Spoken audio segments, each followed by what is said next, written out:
Hi there, it's Megan from imamom2.wordpress.com. In Ontario, anyway, in Canada, in November, it is Women's Abuse Awareness Month. And this is also something that I feel very, very strongly about. And it's not just specific for me to women's abuse, it's abuse of any kind, if you're male or female.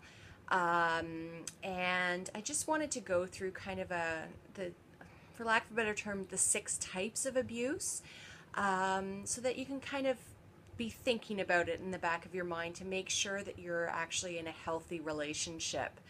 The most obvious, for lack of a better term, form of abuse is physical abuse.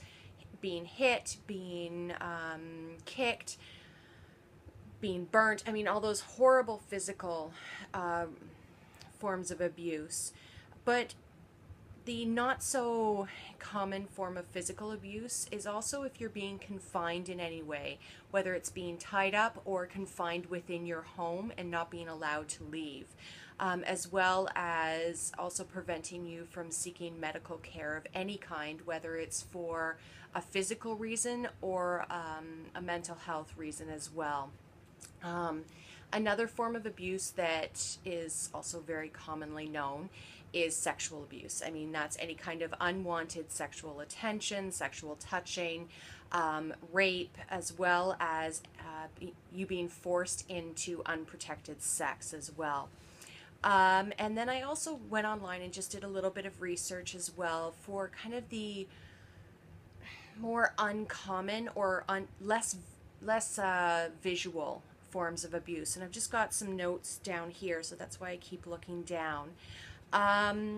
So another form of abuse is verbal abuse. So this is, parts of it is kind of known, you know, being yelled at, continuous arguing, being put down all the time, name calling, it being intimidated all the time verbally. And it's not a visual thing, right? So it's something that you receive and you internalize, and it can be as difficult, if not more difficult, to be able to, for lack of a better term, get over that form of abuse when you've actually been receiving it, especially if you've been receiving it for years. And then along with that is also a mental abuse. So that's when your partner might be pulling mind games on you all the time. Blaming you for their own actions. So, you know, I wouldn't have done this if you had done this, or if you hadn't done this. You know, if you hadn't made me angry, I wouldn't have done this. That type of discussion or being yelled at is a form of mental abuse.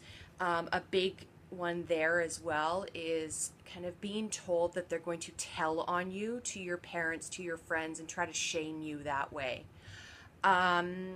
Another big one that people don't really think of very often is economic abuse. This is when your partner might be withholding money. They may request that you open a joint account and that they only have access to it and you don't. And that includes if you know, you open a joint account and you have access initially and then they close the account and open another one, or that they have full control of and access to your financial information but you don't have access to theirs as well. So it's a reciprocal thing. If you're in a partnership, in a domestic partnership with somebody and they have access to your information, you need to have access to theirs as well. If you get shamed for how you spend money, even if it's, you know, a $2 something, right? And it's this constant form of shaming. And then a big one for economic abuse as well is not allowing you to get an education or to work outside the home or to get a job of any kind. Usually along with that is the mind games of, you know, well, then you won't be able to, you won't be put in a position where then you can flirt with other people, and this kind of ridiculousness.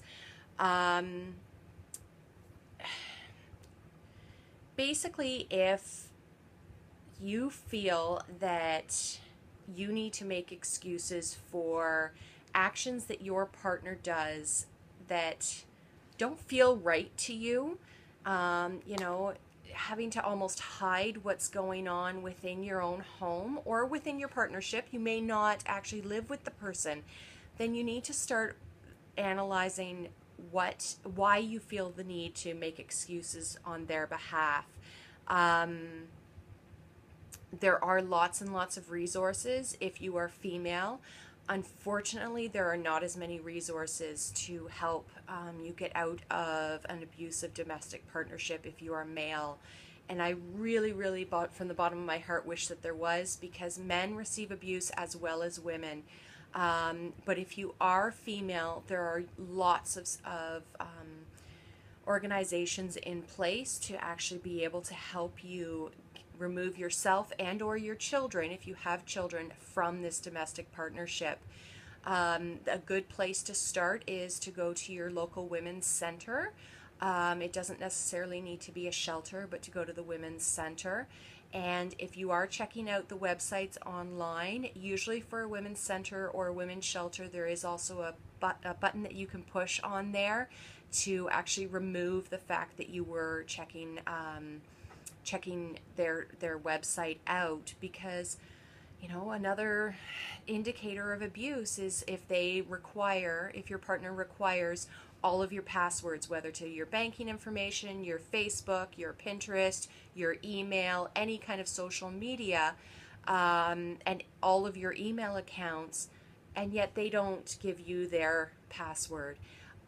So you need to be careful for that and learn how to create a safety plan in case you do need to exit the domestic partnership very, very quickly. This is something that is near and dear to my heart because it is something that I experienced and have gone through almost every single one of the examples that I have given you in this video. It's not a happy video. It's a blunt and, you know, very factual thing, and it takes a long time to be able to move forward after being in an abusive domestic partnership. And really, you find out who your true friends are. I will admit that, and it does take some time, but as long as you do put your trust into people who can help you and support you, then you can move forward from an abusive partnership and, you know, potentially also find a supportive partnership and a healthy partnership later on when and if you ever get to the stage of being able to share your life with somebody else. The big thing, though, is don't think that it's going to get better. Don't believe when you are told, you know, well, as long as you change this about you, then everything else will be fine. A partnership is just that. It's something where you both need to be invested in the relationship. You both must be willing to work on it together. And you both need to be respectful of each other. At the end of the day, it's all about respect. Each of you is an individual, but you also have decided to come together in a partnership of some kind. And if you're not feeling respected and supported in that partnership, then you need to also figure out how to move forward with that. And the reason to stay together for the kids, I hear this one often from people, and what I tell people when they give me that response is perhaps, but then what are you displaying to your kids and teaching your kids about how they want to be treated in a partnership?